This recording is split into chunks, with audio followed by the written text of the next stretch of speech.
comparing fractions. When we compare fractions, it is same as finding the multiples of families. You have the 1/7 family and the 2/11 family. When you find the multiples, you're multiplying the numerator and the denominator by the same number, just as we did with whole numbers. As you recall, when we talked about the 1/2 fraction family, 1/2, every fraction can be reduced down into. So when we compare the 1/7 and the 2/11 family, we need to find things that are in common. Finding a common denominator is the easiest way to compare them.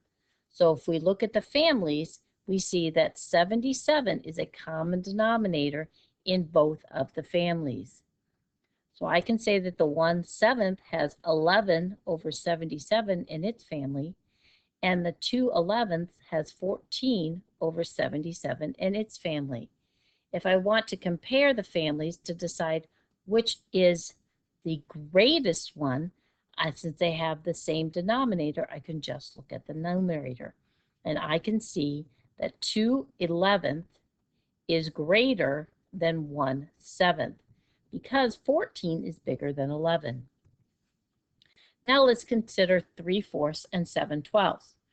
First, let's list some members of this fraction family. Remember, I'm multiplying the numerator and the denominator by the same number. So if I multiply by 2, I can say 3 times 2 is 6, 4 times 2 is 8. I can multiply by 3. I can say 3 times 3 is 9, and 3 times 4 is 12. I can multiply by 4.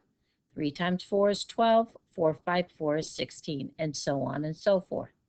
I can do the same thing with 7/12. I can multiply them by 2. 7 times 2 is 14. 12 times 2 is 24. I can multiply by 3. 7 times 3 is 21. 12 times 3 is 36. Now, if I wanted to list two pairs of fractions that could help me compare this, I would say, well, I see 12 as a common denominator, so this one has 9/12 for 3/4, and for 7/12 would be 7/12. I need to find another pair. Well, I see 14 over 24. 24 is a multiple of 4, so that should work. 4 times 6 is 24. There's another factor. 3 times 6 is 18. So I could also have 18 over 24. Now, if I wanted to circle the largest, I could compare them. I'll write them down here to see them a little bit easier. I have 9/12 and 7/12. Since I have a common denominator, I can see that 9 is larger than 7. So that means 9/12 is bigger than 7/12. Therefore, 3/4 is bigger than 7/12. Now, the denominators are the same. Comparing the numerators, the fraction with the greatest numerator is larger. So that means when I compare 8/10 and 3/10, 8 is larger than 3. Therefore, 8/10 is larger than 3/10. The same goes for 1/5 and 4/5. If I look at these, I see that 4 is larger than 1. So I can say that 4/5 is larger than 1/5. But in this case, since 1/5 comes first, I have to use the less than sign and say that 1/5 is less than 4/5. Here, let's practice. I have 3/8 and 7/8. Well, 7 is the larger number. Therefore, 3/8 is less than 7/8. I have 5/7 and 2/7. Well, 5 is larger than 2. Therefore, 5/7 is greater than 2/7. I have 7/24 and 16/24. Well, 16 is the bigger number, so 7/24 has to be less than 16/24. And the same goes for 70 hundredths and 26 hundredths. Well, 70 is a larger number, so it has to be greater. Make sure you're using the correct sign, either greater than or less than. Remember, when we use this sign, we've learned that the mouth opens to the bigger number. If the numerators are the same, compare the denominators. The fraction with the smallest denominator is larger, so this is a little different. When we look at the denominators, we can see that 4 is smaller than 7. Therefore, 3/4 is the larger number. When we look at 6/10 and 12/10, we can see that 10 is a smaller number. Therefore, 6/10 is the larger fraction. Think of if we're cutting up pizza. Would you rather get 6 out of 10 pieces or 6 out of 12 pieces? Which will be the larger pieces?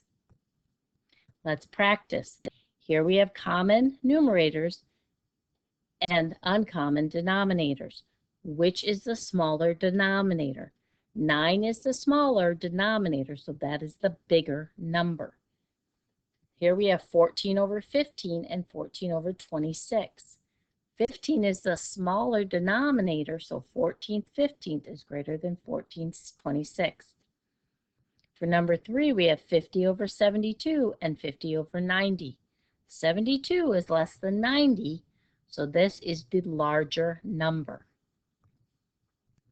Finding common denominators. If both the numerators and the denominators are different, find equivalent fractions for both fractions so that the denominators are the same. Then you can compare the numerators. To find the common denominator, for example, in 3/4 and 6/12, we need to find the common denominator for 4 and 12. Both common multiples of 12, so compare. 3 times 3 is 9, and 4 times 3 is 12. 6 times 1 is 6, and 12 times 1 is 12. 12 would be my common denominator. If you're not sure, you can do multiples to find the common. So here we can see that 3/4 is larger than 6/12 because 9 is larger than 6. Find the common denominator of 6 and 8. Both have to be the same multiple family. Well, in this case, if we needed to list out the multiples, we could of 6. We could say the multiples of 6 are 6, 12, 18, 24, and the multiples of 8 are 8, 16, 24. Here we can find that the common multiple is 24. That way, then we know we have to multiply to get to that. So 2 times 4 is 8, 6 times 4 is 24, 5 times 3 is 15, and 8 times 3 is 24. Now we can compare the 8 and the 15. We see that 5/8 then is larger than 2/6 because 15 is larger than 8. Let's practice. Here we have 4/5 and 3/4. What is the common denominator for 5 and 4? If we're not sure, we lift out our least common multiples. Do our multiple families. So we have 5 times 1 is 5. 5 times 2 is 10. Then we go 15 and we go 20. We can do the same with 4. 4 times 1 is 4. 4 times 2 is 8. Then we go 12, 16, and 20. Here we can see that the common denominator of 5 and 4 is 20. So we multiplied 5 times 4 to get to 20. We have to do the same thing on the top. 4 times 4 is 16. On the bottom, we have to multiply 4 by 5 to get to 20. So that means we have to multiply 3 by 5 to get to 15. We can now see that 16 is larger than 15. Therefore, 4/5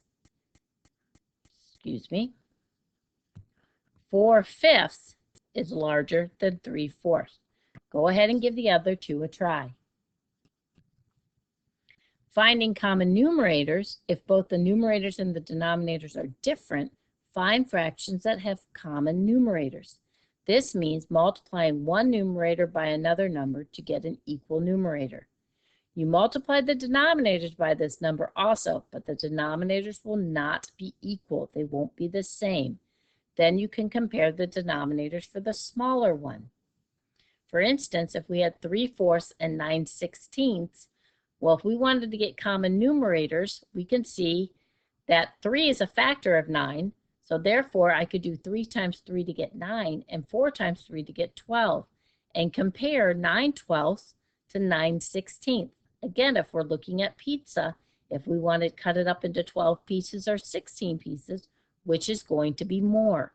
Or which denominator is less? We can see that 9/12 is larger than 9/16.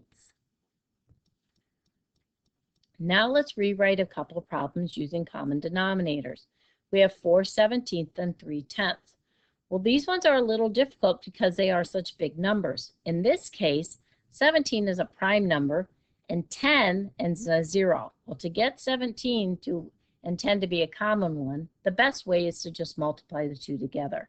So I can get them both to be 170.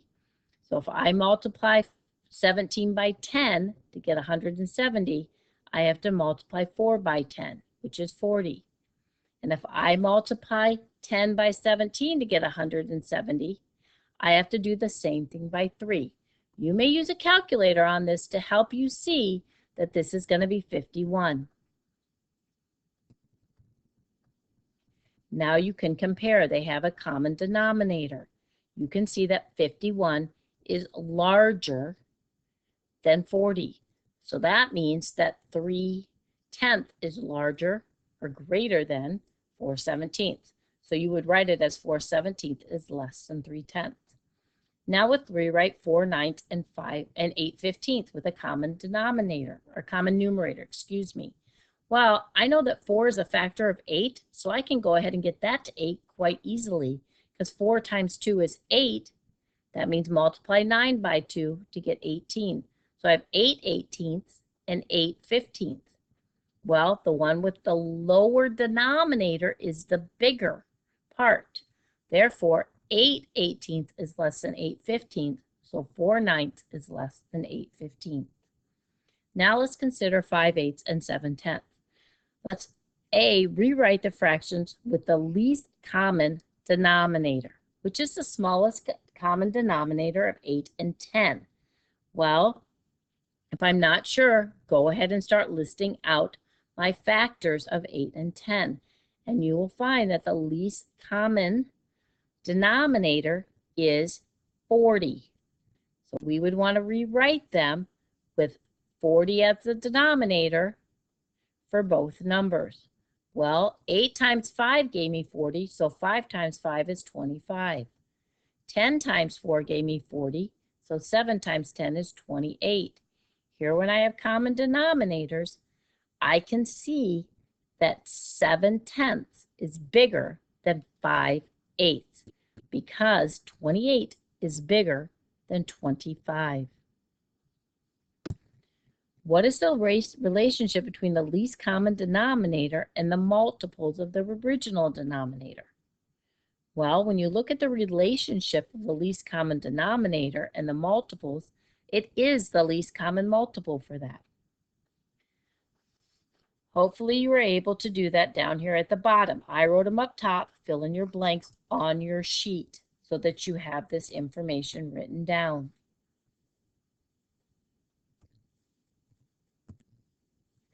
Now let's practice a little. We want to determine which is less than, greater than, or equal to. So we have to find common denominators. What is the common denominator between 4 and 12? Well, I know that 4 is a factor of 12, so 12 has to be my common denominator for both numbers. If I took 4 times 3 to get 12, I have to do 3 times 3 to get 9. And 7/12 can say the same because that already has a denominator 12.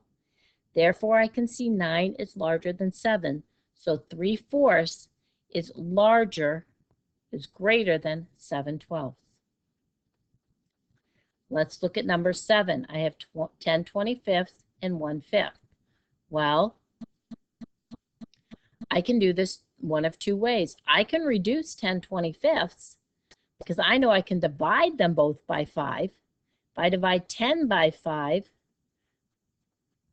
I can say that's 2, and 25 divided by 5 is 5. So this is really the same as 2/5, which is larger. 2/5 or 1/5. I know that 2 is larger than 1, so 10 25ths is bigger than 1/5. How about 5/2 and 30/12? Well, 2 is a factor of 12, so I know that 12 can become my common denominator. 2 times 6 gives me 12, so 5 times 6 would give me 30, and I have 30/12 can stay. Well, now they are equal. I would just say that 5/2 and 30/12 are equal to one another. You can go ahead and try the rest on your own, trying to find common denominators to help you. Remember, if you get stuck, you can always multiply the two denominators together, like in 10, 7 and 8, I'm not sure, but I know 7 times 8 is 56. That can be my common denominator, and then go ahead and multiply the numerators. One last thing when we want to compare fractions.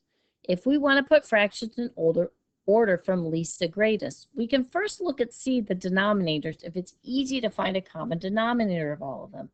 But in this case, we have denominators such as 3, 9, 4, 2, and 8.